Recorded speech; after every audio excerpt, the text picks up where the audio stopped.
요즘은 성탄절이 가까워도 옛날처럼 그렇게 길거리에 캐롤송을 듣기가 어렵습니다. 사회 전체적인 분위기도 어두운 편입니다. 또 교회나 가정에서는 크리스마스 트리 같은 성탄 장식이 간소해졌어요. 또 경기 침체도 영향이 있겠지만 그 에너지 전략이라는 그런 사회적인 분위기도 무시할 수 없는 것이 이유일 것입니다. 그런데 반해서 우리는 과거보다도 어떻습니까? 크게 풍요로워졌어요. 그리고 화려해졌어요. 그리고 선물도 고급스러워졌어요. 자녀들의 성탄 선물도 고급스러워졌어요. 근데 다만 이 성탄에 오시는 그리스도를 기억하는 일에 대해서만은 우리가 좀 야박해진 것이 사실입니다. 그 은혜, 그리스도를 기억하는 이 성탄절의 의미, 그 그리스도를 기억하는 그 일에 대해서만은 우리 마음이 야박해진 것이 사실입니다. 결국 경제적인 풍요를 누리는 이 시대는 예전보다도 더 성탄의 은총을 느끼기 어려운 상황이라고 할 수가 있습니다.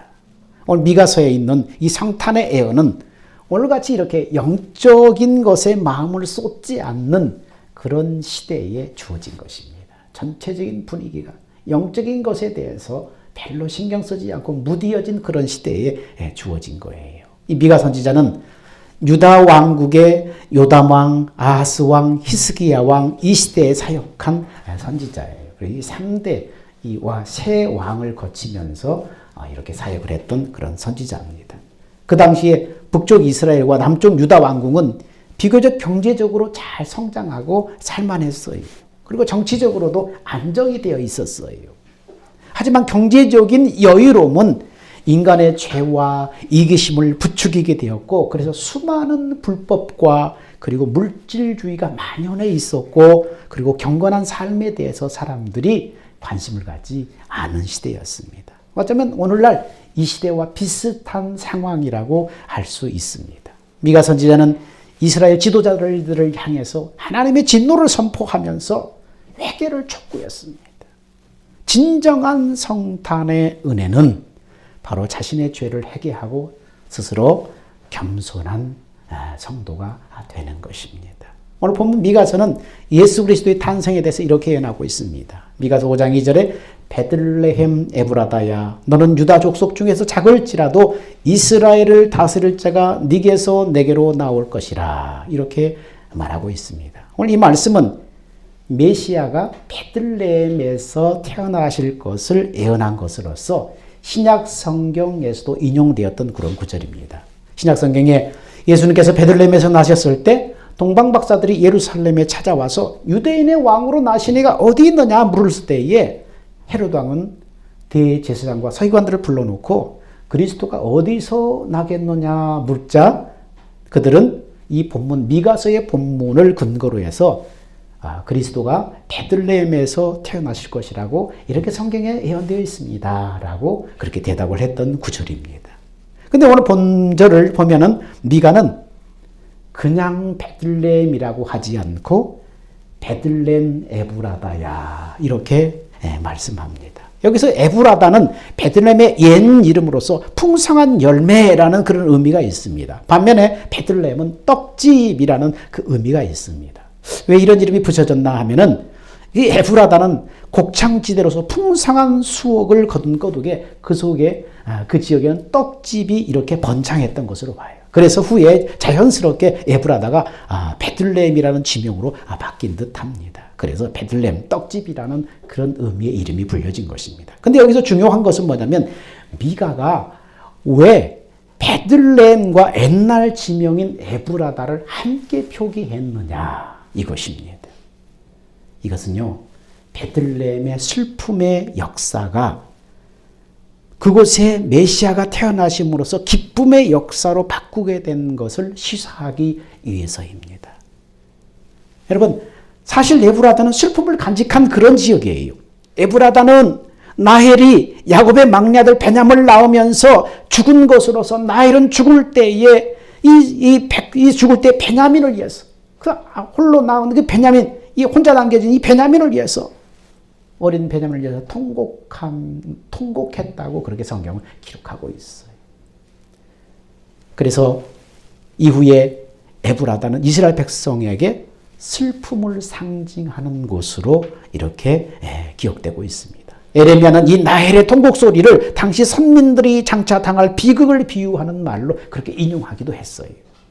그런데 이런 에브라다에서 인류의 구원자 메시아가 나시게 될 예언이 된 것입니다. 죽음을 슬퍼하던 통곡의 땅 에브라다가 이제는 영원한 생명을 주실 메시아가 오시는 축복의 땅이 된 것입니다. 그래서 미가는 베들레헴을 그저 그냥 베들레헴이라고 부르지 않고 그저 그냥 베들레헴이라고 그냥 마냥 부르지 않고 그 이름에다 덧붙여서 뭘 불렀어요? 베들레헴 에브라다야 이렇게 표기한 것입니다. 여러분, 죽음과 슬픔을 상징하는 에브라다가 메시아가 그곳에 태어나심으로써 생명과 기쁨의 장소인 베들레헴이 되었다는 거예요. 이처럼 그리스도가 있는 곳에는 놀라운 변화의 역사, 생명과 소망의 역사가 일어난다는 것을 우리에게 가르쳐주고 있습니다. 예수 그리스도를 모신 그곳에는 에브라다가 베들레헴으로 변하게 된다는 거예요. 그리스도는 에브라다를 베들레헴으로, 사망을 생명으로, 슬픔을 기쁨으로, 저주를 축복으로 변화시키기 위해서 우리 가운데 오신 분입니다. 그러므로 여러분, 이 복된 소식을 결코 외면하지 말아야 됩니다. 예수 그리스도를 심령의 중심에 모시고 날마다 나의 옛 자아의 죽음을 인정하고 옛 자아의 욕망을 거절하고 내 안에 오신 그리스도를 여러분 따라야 합니다. 그러면 여러분, 실패와 절망과 슬픔의 한가운데 있다고 할지라도 에브라다가 베들레헴으로 변하도록 주님이 역사하신다는 거예요. 육신을 쫓지 않고 영을 쫓아 행하는 우리에게 율법이 이루어지게 하려 함이라. 로마서는 그렇게 말하고 있습니다. 예수 그리스도가 우리의 죄와 저주를 위해 죽으시고 옛사람 옛자아를 함께 십자가에 못 박혀 죽으시고 부활하셔서 우리 안에 새 생명으로 임하셨어요.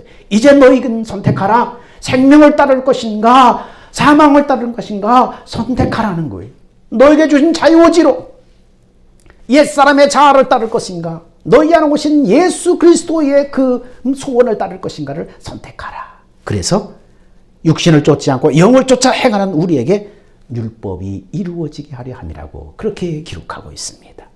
여러분, 여러분의 삶이, 여러분의 상황이 에브라다와 같은 그러한 상황일지라도 예수 그리스도를 믿음으로 바라봄으로 베들레헴으로 다 변화되시기를 축원합니다. 두 번째, 하나님은 그 백성들 가운데에서 하나님은 또 어떻게 역사하시는가? 3절에 보면은 그러므로 여인이 해산하기까지 그들을 붙여두시겠고 그 후에는 그의 형제 가운데 남은 자가 이스라엘 자손에게 돌아오리니 이렇게 말씀하고 있습니다. 여기서 그들이라는 것은 이스라엘 백성을 가리킵니다. 붙여둔다는 것은 그냥 방치해 둔다는 거예요. 이스라엘을 고난 가운데 그대로 방치해 둔다는 말입니다. 이것은 이스라엘이 바벨론에 의해서 멸망한 다음에 이방 나라의 지배 속에 고통을 당하도록 그냥 방치해 둔다는 표현입니다. 미가는 이러한 방치가 언제까지 계속된다고요? 여인이 해산하기까지 지속될 것이라고 말합니다. 여기서 여인은 뭡니까? 여인은 특별한 여인을 가리킵니다. 창세기 3장 15절에 타락해서 마귀의 종이 되어버린 죄인된 인간을 여자의 후손으로 그리스도를 보내서 뱀의 머리를 밟아버리고 구원하시겠다고 하나님이 약속하셨습니다. 그것을 이사야 7장 14절에서는 인간 구원의 그 약속을 이루기 위해서 처녀의 몸에서 그리스도가 탄생할 것이라고 예언했습니다. 이 여인을 말하는 것입니다. 여러분, 미가가 활동하던 시대가 언제였습니까? 예수님이 태어나기 BC 800년 전, BC 8세기경입니다. 이때 일어났던 사건이 뭡니까? 미가가 활동하던 시대에 일어났던 사건은 아수르에 의해서 북이스라엘이 멸망했어요. 그리고 586년에 또한 바벨론에 의해서 예루살렘이 함락됨으로 유다도 멸망했습니다. 이처럼 북이스라엘이 당한 비극을 시작으로 해서 본격화된 전 이스라엘의 비극은 그리스도가 태어나기까지 무려 700년 이상이 계속되었고 그들은 그때부터 줄곧 이방 나라의 압제 속에서 고통스럽게 방치되었던 것입니다. 여러분, 우리나라가 일본의 지배를 받은 36년간의 고통이 얼마나 큰지 우리는 그 고통의 잔재들을 지금도 우리 주변에서 많이 보고 있습니다. 근데 이스라엘 백성들은 우리가 당한 고통의 기간에 무려 20배나 기간이 되는 동안에 고통을 당했다는 거예요. 그러니 그 고통이 얼마나 심했겠습니까? 그렇다면 하나님께서 이스라엘 백성들로 하여금 700년 이상을 고통을 당하도록 방치하신 이유가 무엇인가? 그것은 말씀 속에 있죠. 그들 중 남은 자들이 하나님께 돌아오기까지 그 기간이 필요했기 때문입니다. 이스라엘의 타락은 그 뿌리가 매우 깊은 것입니다. 그 타락의 뿌리는 단기간에 제거될 성격이 아니었습니다. 무려 700년이라는 오랜 기간이 요구되었던 만큼 그렇게 타락의 그 백성의 뿌리가 깊었던 것입니다. 본절에서는 미가는 그렇게 말합니다. 그 후에는 그의 형제 가운데 남은 자가 이스라엘 자손에게 돌아오리니라고 말합니다. 여기서 남은 자가 돌아온다는 것은 뭘 말합니까? 회복을 상징하는 그런 표현입니다. 그렇습니다. 결국은 하나님의 선한 목적은 선민의 온전한 회복을 위해서 징계를 내리고 그 징계가 다하였을 때 선민에게 온전한 회복의 은혜를 내린다는 것입니다. 여러분, 이것은 하나님께서 성도에게 허락하시는 고통이나 시련의 궁극적인 목적이 무엇인가를 우리에게 알게 해줍니다. 하나님께서 성도들에게 고통을 허락하시는 것은 죄에 대한 징계로 시련을 주기도 하지만은 궁극적으로는 그들의 유익을 위해서 하나님께서는 그렇게 하시는 것입니다. 이처럼 하나님께서는 분명한 목적을 갖고 자기 백성을 징계하시기 때문에 결코 그들을 망하거나 멸하도록 그렇게까지 버려두지 않으신다는 거예요. 그리고 정하신 고통의 기간이 끝났다면 그 징계 속에 속히 돌이켜 회개하고 바람길 갈 때는 하나님은 지체하지 않고 백성에게 치료와 회복의 은총을 베푸시는 것입니다.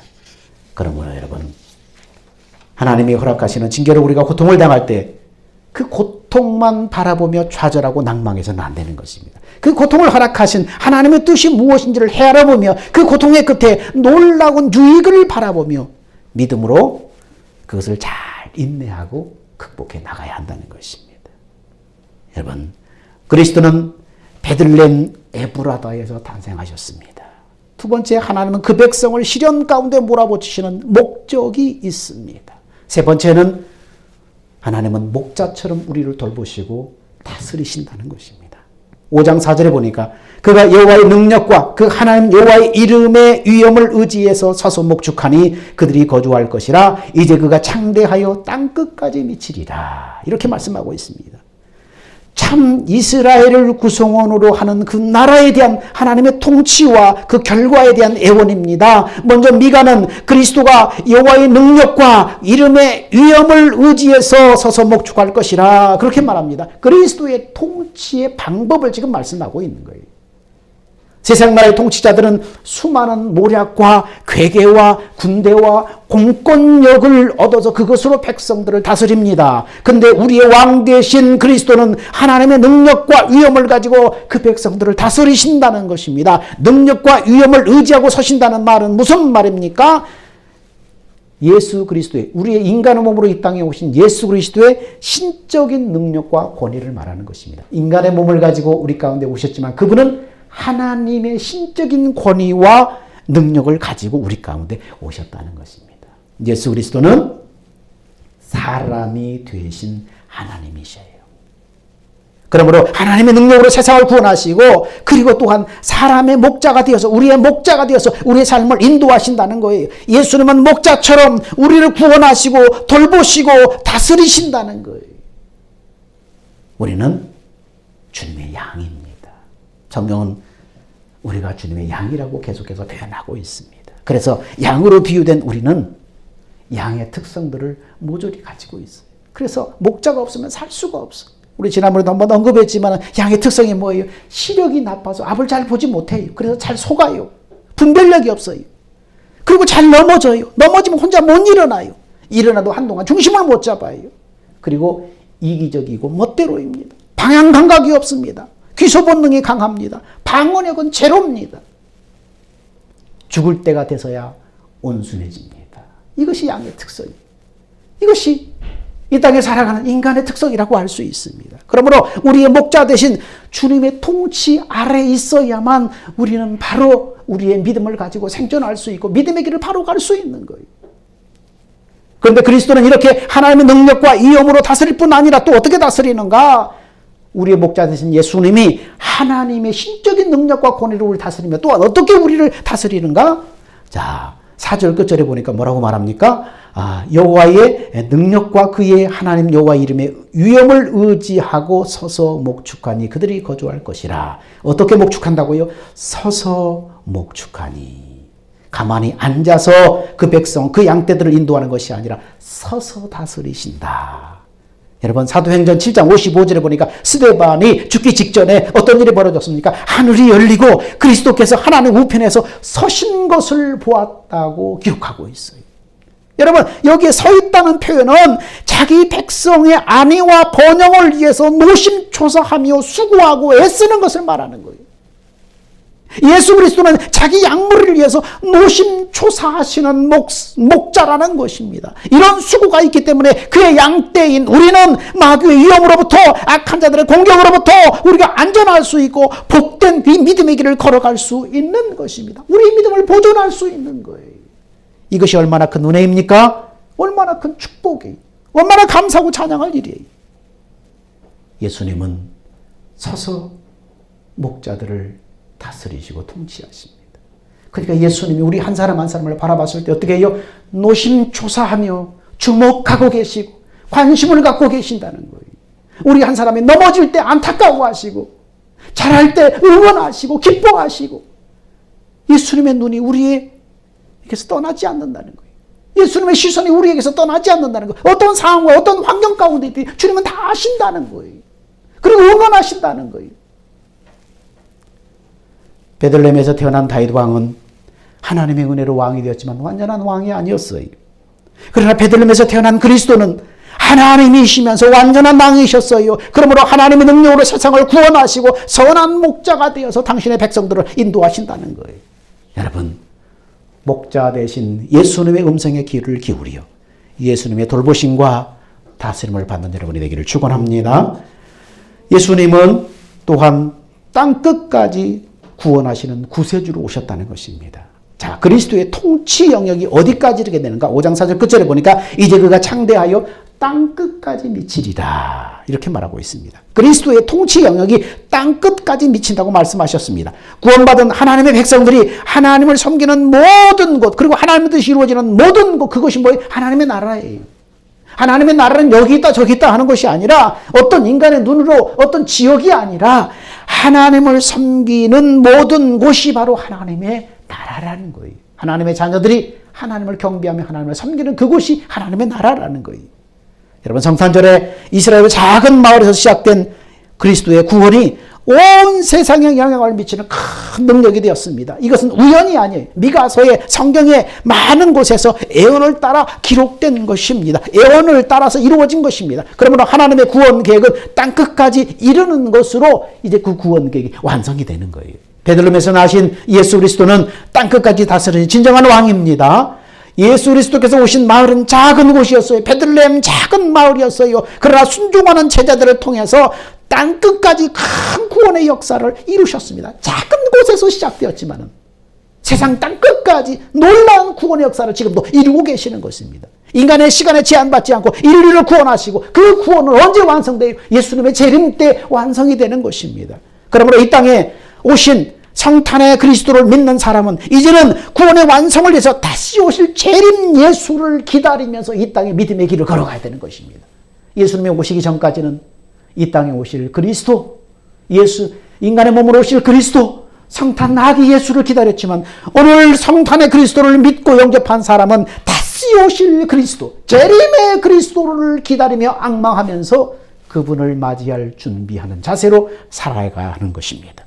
베들레헴의 작은 마을이었지만 가장 유명한 마을이 되었습니다. 그리스도인은 유한한 세상에서 영원한 하나님의 나라를 소망하며 하나님을 모시고 사는 사람들입니다. 우리가 속한 작은 가정에서도 여러분 그리스도의 성탄이 여러분의 큰 소망이 되었으면 좋겠습니다. 36길 떨어진 외딴 마을에 예수 믿는 딱 한 가정에 기쁨의 소식을 전하기 위해서 시골의 4명의 새벽송 찬양되는 성탄절마다 어김없이 그걸 찾아갔습니다. 그 험한 산길, 눈길을 헤쳐오는 이들이 신기해서 올해는 내가 꼭 그 사람들을 만나보겠다고 그 어린 시골 소년은 그렇게 다짐을 했습니다. 근데 그 해에도 어김없이 그는 잠들어버리고 마당에 찍힌 그 발자국에 자기 발자국을 대면서 동동거리면서 안타까워했습니다. 여러분, 아무 대가도 바라지 않는 헌신, 그 외딴 골짜기, 그곳까지 이렇게 예수님의 성탄의 소식을 전하기 위해서 다녀왔던 사람들, 복음이 무엇인지도 모르는 그 시골 소년에게 새겨졌던 그 성탄의 마음이었습니다. 이런 성탄 정신은 지금도 계속되고 있습니다.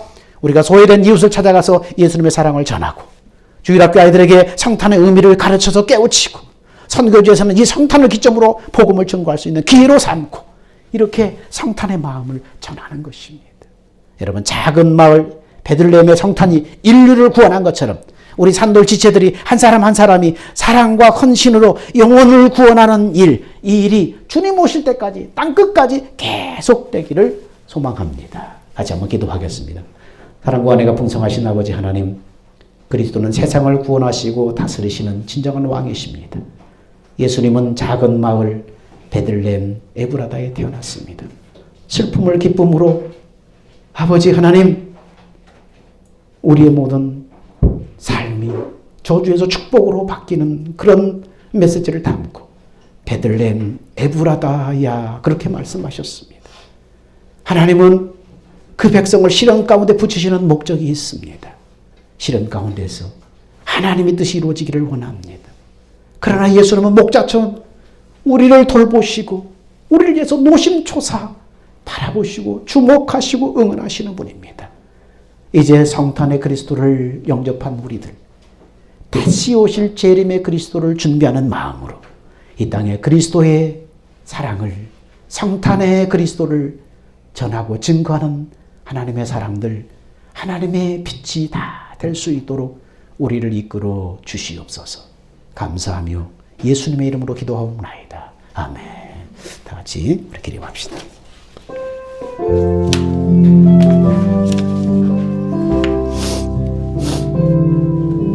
주님 다시 오실 때까지 나는 이 길을 가리라. 좁은 문, 좁은 길, 나의 십자가 지고 나의 가는 이 길 끝에서 나는 주님을 보리라. 영광의 내 주님 나를 맞아주시리.